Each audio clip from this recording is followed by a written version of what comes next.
The Eldritch Age is a time period described by many as the most primal and chaotic era of existence. During this time of perpetual war, heroic spirits, demigods, powerful deities, and even entities that are beyond understanding were at odds with one another, constantly trying to consume each other in a never-ending orgy of omniversal proportions. Some have theorized the events described during this era are mere fantastical stories, made to explain the birth of existence from the womb of unreality. But many others believe in these outrageous and legendary tales as historical fact, popularizing many heroic and antagonistic figures that would stand the test of time. Many entities that would manage to survive the end of such an era would talk of battles of unimaginable scale, unknowable concepts becoming weaponized, erasing millions of worlds in an instant, fundamental aspects of reality contorted and skewed to oblivion for reasons that aren't meant to be understood. Any who claim to be of this time of absolute chaos are to be feared, for they may hold knowledge powerful enough to become the unmaker of a world. Angels were by far the most prominent beings during the Old War. They were the masters of the heavens, and many tales of their heroic deeds are still known to this day, and have even inspired many religions throughout the world of Ganzea. But there was one angel in particular that stood out among the rest for his tactical ability, combat skills, and most importantly, his unrelenting faith towards his supreme deity. That angel's name is Eslahim the Pure. Eslahim rose to prominence as a lieutenant to the angel Gilphael, a man who was highly respected by many from his circle, and has had several tales written about his time during the war. Eslahim was as loyal as they came, and his ambition to surpass his predecessors truly seemed to be the one driving force that made him shine so brightly among the angelic ranks. His father, Phraeslim, was a respected general and had once commanded a force of 1,000,000 angels to storm the stronghold of an ancient foe they referred to as He Who Hungers. His success in ridding the world of the evil demon lord had put his lineage on the map, and Eslahim wanted nothing more than to reach that same level of power like his father before him. As he served under Gilphael, a man who had once worked directly for his late father, Eslahim was confident he was in the best of hands, being trained by a man who was himself trained by his legendary father. He wanted to vanquish the demons and devils that threatened their very existence, to be one of the legends he so admired during his time. Unfortunately, this age was not his, and it had become increasingly obvious that this once all-encompassing war, dubbed the Old War, started to creak and crawl to a bitter, violent end. The scale of the Old War was unprecedented, the highest echelons of leadership being powerful deities. At those levels, entire worlds would blink in and out of existence. Fundamental concepts that bound their reality together continuously loosened. There are tales that even speak of countless times where the very concept of linear time was violated. To say the least, the Old War was an absolutely batshit crazy time to be alive, and Eslahim was born at the very end of this. But it wouldn't be until after the Battle of Barvios Pass did this fact truly settle into his mind. Throughout his career, Eslahim would eventually surpass his teacher and command forces tens of times larger than he could have ever imagined. It had gotten to the point where battles would continue for months or years at a time, the amount of bodies unfathomable. And although he would never admit defeat, he was continuously surprised by the hellish forces' tenacity, their numbers dwindling in waves, yet seemingly coming back with even more fervor and conviction. Thankfully for him and the remaining forces of the angelic dominion, they would begin to be pushed back into their home plane, their portals made from tears in reality beginning to close and leaving them in the hellscape from which they poured from.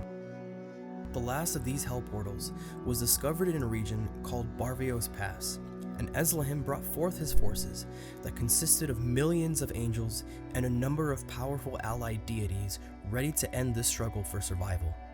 The ocean of evil that poured from the portal was unlike anything they had ever witnessed or heard of.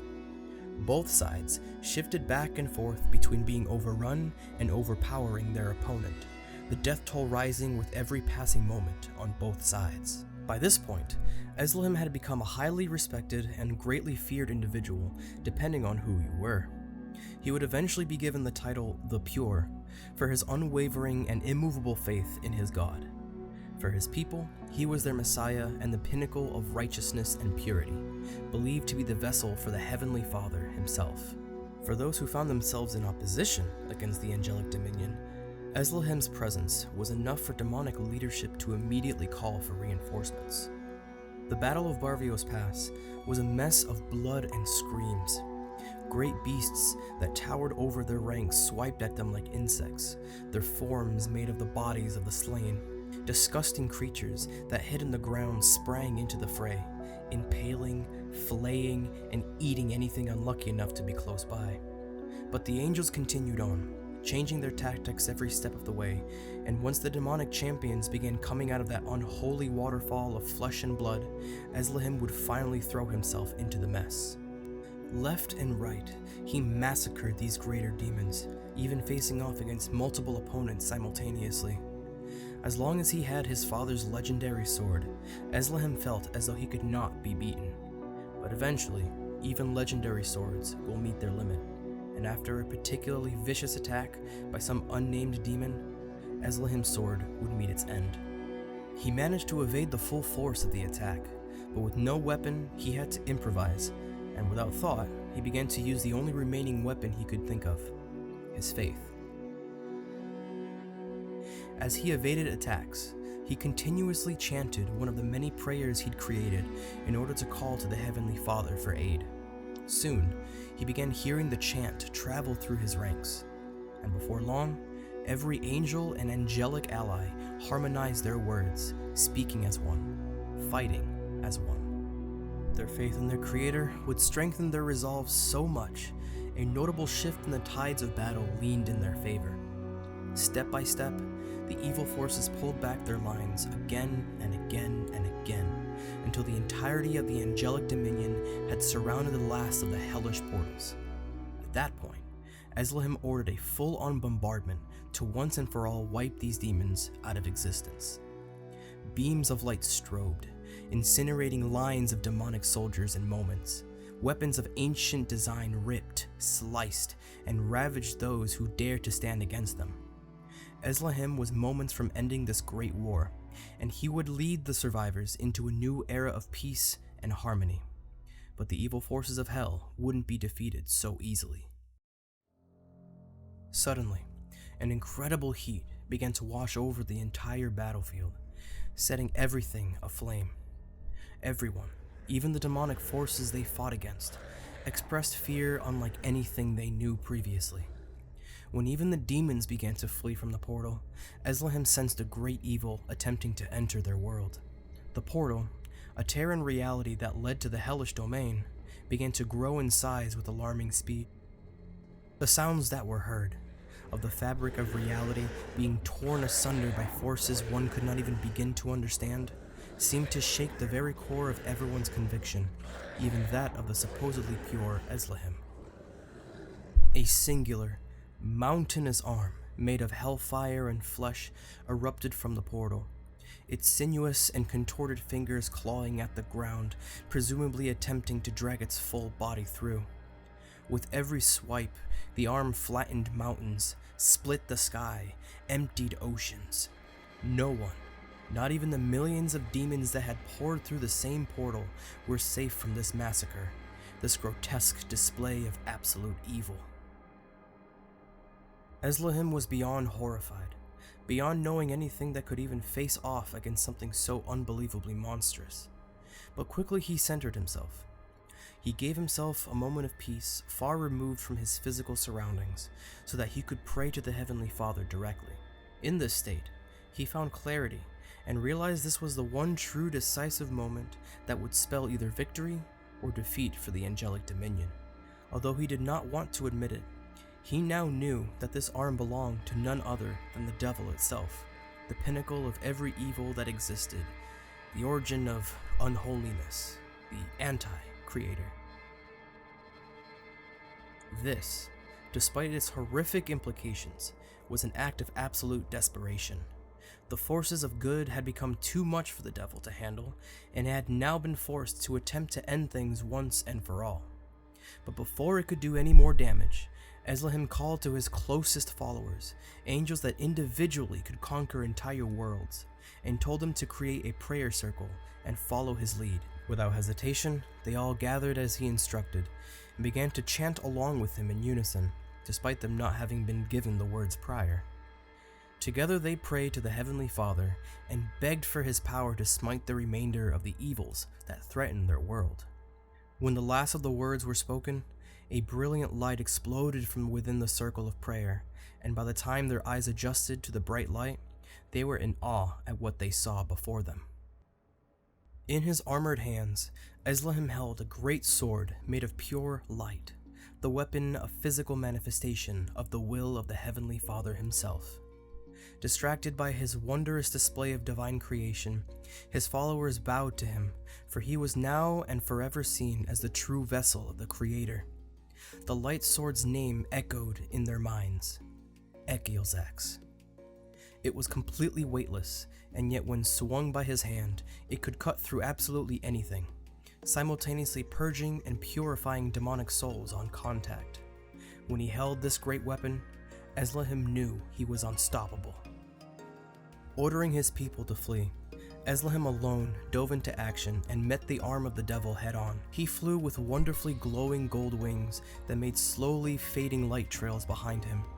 Within seconds, the sky burned a bright golden light from his speed, and as he weaved in and out of the arm's reach, he could rip chunks out of the massive appendage. He channeled more of the Heavenly Father's power than any angel had before, and it wasn't long before sounds of anguish and rage hinted that he was nearing victory. Before long, he was aided by the followers that helped bring the sword into existence, and they themselves being imbued with immense powers of the Creator, it was clear to Eslahim that he had the full trust of his people. When they dealt finishing blows that utterly destroyed the arm, severing it from the rest of the body, there was a chain reaction that eventually would cause the portal to collapse into itself, the last few demonic entities that tried to escape through it being torn to pieces. The overwhelming heat dissipated. The blackened sky eventually faded to reveal the brilliant blue that was perhaps not seen in millennia, and the very winds seemed to whistle tunes of appreciation for saving the lands they glided over. The angels rejoiced. Evil had finally been defeated. At least, that's what they thought. Looking among the dead and destroyed, Eslahim couldn't help but still have this small knot of anxiety in his stomach. It was obvious that they had won, the remaining demons being slaughtered by the hundreds, but something felt off, and he couldn't quite put his finger on it. He was met with hundreds of messages from his scattered forces, each congratulating him and relaying how many of the remaining enemy was left for them to hunt down. In the days following the end of the war, Eslahim expressed his feelings to his inner circle, but they assured him that his mind was going to need some time to process everything. The true end of the war would eventually settle in, and it wouldn't be long before he began to make plans for the future. As he looked out at their ravaged world, he knew it would be a very long time before its beauty would flourish once again. But he was optimistic, and so the beginning of the new era would start with them rebuilding the world. Little did he know that there were only more troubles ahead, and the idea of being able to relax in a paradise free of evil would be forever out of grasp.